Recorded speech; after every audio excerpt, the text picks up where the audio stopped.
بسم اللہ الرحمن الرحیم۔ السلام علیکم سامعین۔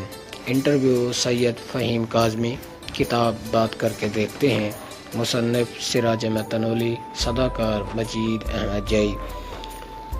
احمد جئی آڈیو لائبریری کے تعاون سے آپ سماعت فرما رہے ہیں۔ صاحبزادہ پیر سید فہیم کاظمی الچشتی، جو صاحب تصوف، شاعر، دانشور، ادیب، محقق اور تاریخ دان ہیں، اقبالیات میں PhD ہیں، کئی کتابوں کے مصنف ہیں۔ ان سے ہوا دلچسپ مکالمہ آپ کی نظر۔ آپ کب اور کہاں پیدا ہوئے؟ 7 اپریل 1978 عیسوی، اچ شریف، ضلع بہاولپور میں۔ ابتدائی تعلیم کہاں سے حاصل کی؟ اپنی ابتدائی زندگی کے بارے میں کچھ بتائیں۔ اچ شریف سے میٹرک اور گریجویشن، لاہور سے MPhil Urdu, Islamic university Pakistan. Doctor Fahim Kazmi al-Chishti کی 2 جملوں میں تعریف کیسے کریں گے؟ میں ہوں فہیم کاظمی، گوشہ نشین آدمی۔ جب ہم کسی کا نام لیتے ہیں تو اسے گرامر کی روح سے اس میں معرفہ کیا جاتا ہے اور نام کا مطلب و مفہوم تو بیان کیا جا سکتا ہے، تعریف نہیں کی جا سکتی۔ تعریف و توصیف اور اوصاف صرف شخصیت کے بیان کیے جا سکتے ہیں۔ ایسے سوالات پر نظر ثانی کی ضرورت ہے۔ کن کن اداروں میں ملازمت کی؟ نہیں کی۔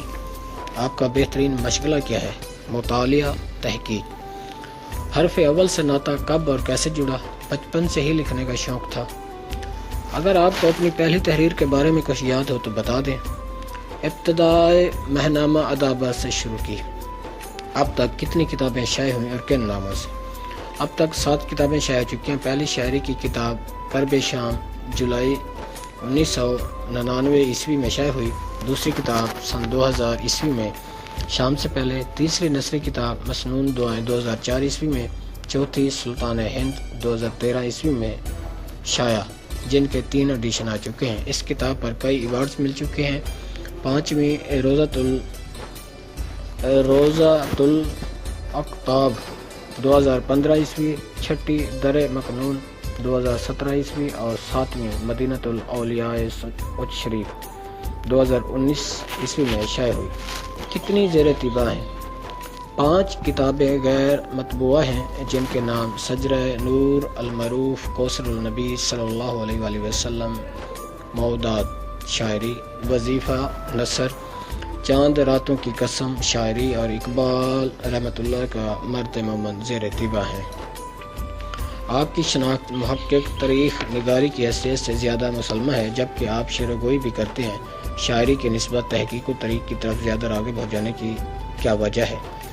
ہمارا ماضی ہمارا ورثہ ہے، ہماری شناخت ہے، ہمارا تشخص ہے، اور ہمارا ماضی ہمارا شاندار سرمایہ ہے۔ ماضی جو تاریخ ہے، اس پر تحقیق کا حق ہم سے کم حق کا پورا نہیں ہو سکا۔ ہماری شاندار علمی تاریخ روایات ہمارے لیے سبق آموز ہونے کے ساتھ ساتھ ہمارے لیے مستقبل کی راہ متعین کرنے کی بہترین بست ہے۔ یعنی ہم اپنے ماضی ہی کی زمین پر مستقبل کی کھیتی کاش کر سکتے ہیں، اس کے علاوہ دوسری کوئی صورت نہیں۔ آپ تصوف شاعری کرتے ہیں، تصوف کیا ہے؟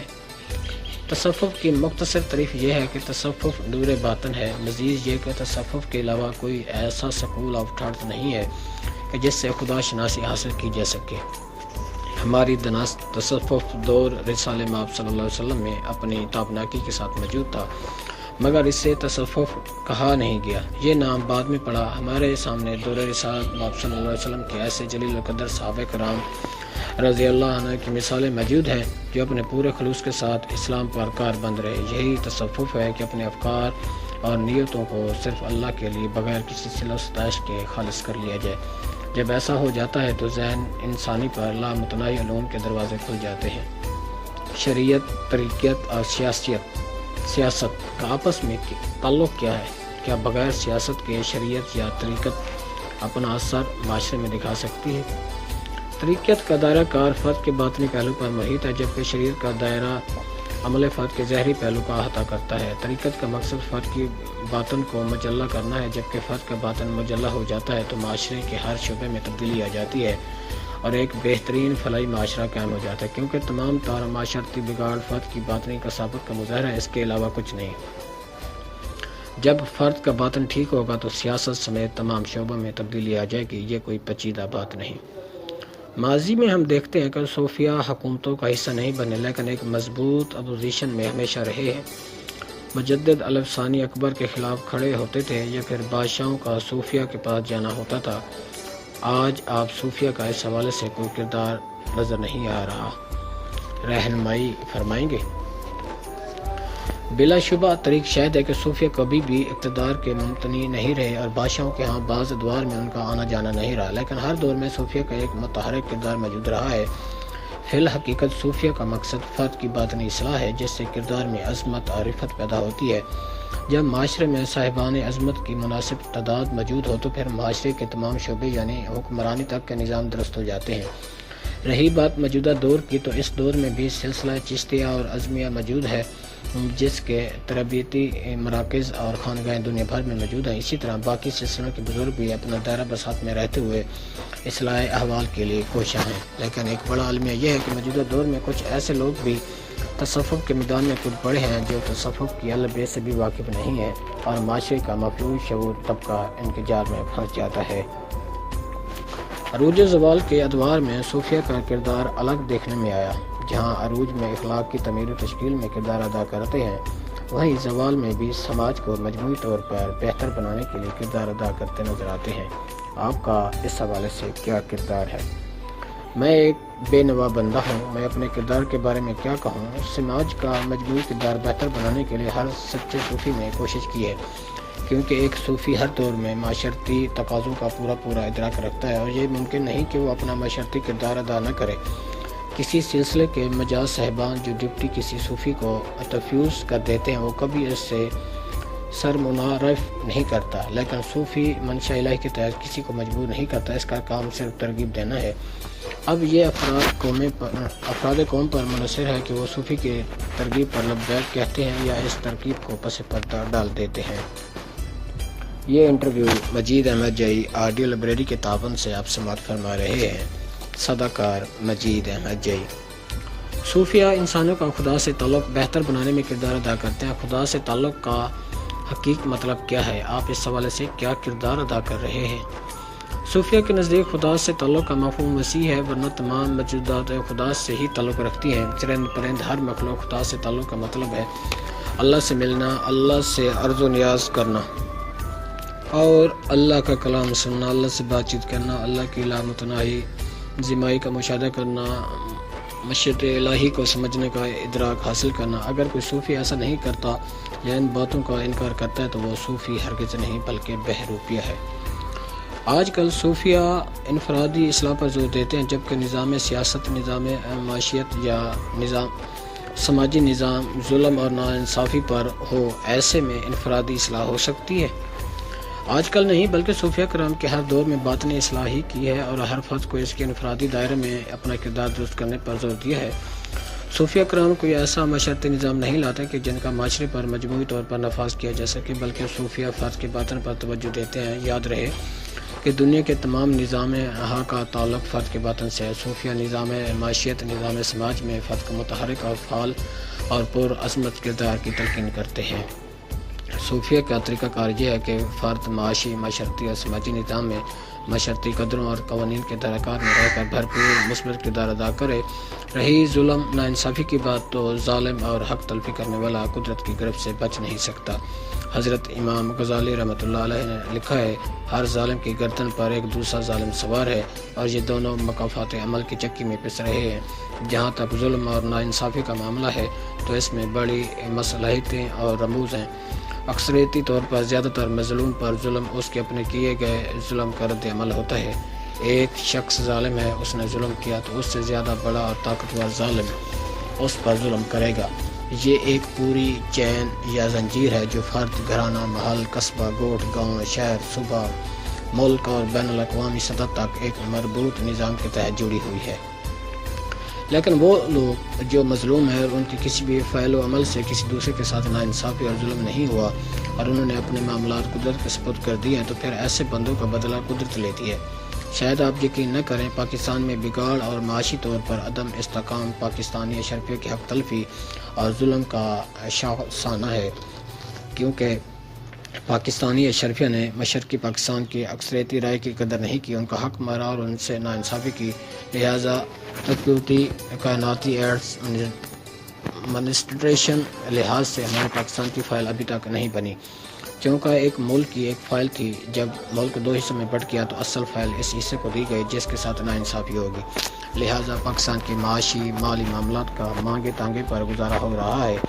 جب تک پاکستانی اشرفیوں کو اپنے کی سزا نہیں مل جاتی یا تقویتی لحاظ سے کوئی فیصلہ نہیں ہو جاتا، پاکستان کے حالات یوں ہی رہیں گے، لیکن اس کے ساتھ ساتھ پاکستان کو قائم بھی رکھا جانا ہے۔ تاریخ و تحقیق میں ایسے کچھ نام جن سے آپ متاثر ہوں، کیا موجودہ دور میں کوئی محقق و تاریخ دان ہو جس نے آپ کو متاثر کیا؟ ڈاکٹر محمد حمید اللہ مرحوم، جنہوں نے امریکہ میں وفات پائی، ایک ایسا نام ہے جنہوں نے تاریخ اسلام میں تحقیق کی گراں قدر خدمات سر انجام دی۔ انہوں نے تاریخ اسلام کے بہت سے ایسے پہلوؤں کو آشکارا کیا ہے جن پر عام محققین توجہ نہیں دے سکے۔ جیسا کہ آج کل سوشل میڈیا اور الیکٹرانک میڈیا کا دور ہے، کیا میڈیا کسی کو بڑا شاعر یا ادیب بنا سکتا ہے؟ اگر نہیں تو کیوں؟ میڈیا وقتی طور پر ضرور کسی کو بڑا ادیب یا شاعر بنا سکتا ہے، مگر وقت کے ساتھ ساتھ اس کی بے بنیاد حقیقتیں سامنے آ جاتی ہیں اور ایسی شخصیت کا قد کاٹ ختم ہو جاتا ہے۔ صرف اعلیٰ تخلیق ہی سے کوئی شخص ممتاز ادیب بن سکتا ہے، اس کے علاوہ میڈیا کے سارے بڑا ادیب بننا ممکن نہیں۔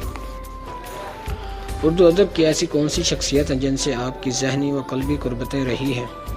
بہت سارے انمول نگینے تھے جو جدا ہو چکے ہیں، ان میں سے چند ایک نام: رضا ٹوانا مرحوم، محسن رضا محسن مرحوم، جاذب انصاری مرحوم، محمد محمود احمد ہاشمی مرحوم۔ جو حیات ہیں ان میں ایم زیڈ کمل صاحبہ، عباس ادم قریشی، طارق تاسی، احمد نعیم ہاشمی اور میجر احمد نواز میرے محسن ہیں اور ان سے متاثر ہوں۔ شاعری میں بیانیہ کو آپ کس نظر سے دیکھتے ہیں؟ شاعری میں بیانیہ اور تخیل ہی اہم ہوتے ہیں۔ ایسا کچھ ہے جو آپ لکھنا چاہتے ہیں اور لکھ نہیں پا رہے؟ الحمدللہ ایسا کچھ نہیں ہے، اللہ کی کرم نوازی اور رحمت سے جو ارادہ بھی کیا اللہ نے پورا کر دیا۔ ایسا کوئی کام جو آپ کرنا چاہتے ہیں اور کر نہیں سکتے؟ ایسا کچھ نہیں۔ کیا ہمارے ہاں آج کل معیاری ادب تخلیق کیا جا رہا ہے؟ آپ کس قدر مطمئن ہیں؟ اس کا مختصر جواب یہ ہے کہ بہت کم معیاری ادب تخلیق ہو رہا ہے۔ ادبی افق پر نام تو بہت ہے، مگر اشفاق احمد، ممتاز مفتی، قدرت اللہ شہاب اور واصف علی واسو رحمۃ اللہ علیہ جیسے ادیب پیدا نہیں ہو رہے۔ زیادہ تر کن کتابوں کا مطالعہ کرتے ہیں؟ میں زیادہ تر تصوف کی کتابوں کا مطالعہ کرتا ہوں۔ صوفیانہ شاعری میری اولین ترجیح ہے۔ آپ معاشرے کے کن مسائل پر زیادہ حساس ہیں؟ ظلم، ناانصافی، حق تلفی اور منافقت۔ یہ چیزیں دل پر افسردگی طاری کر دیتی ہیں۔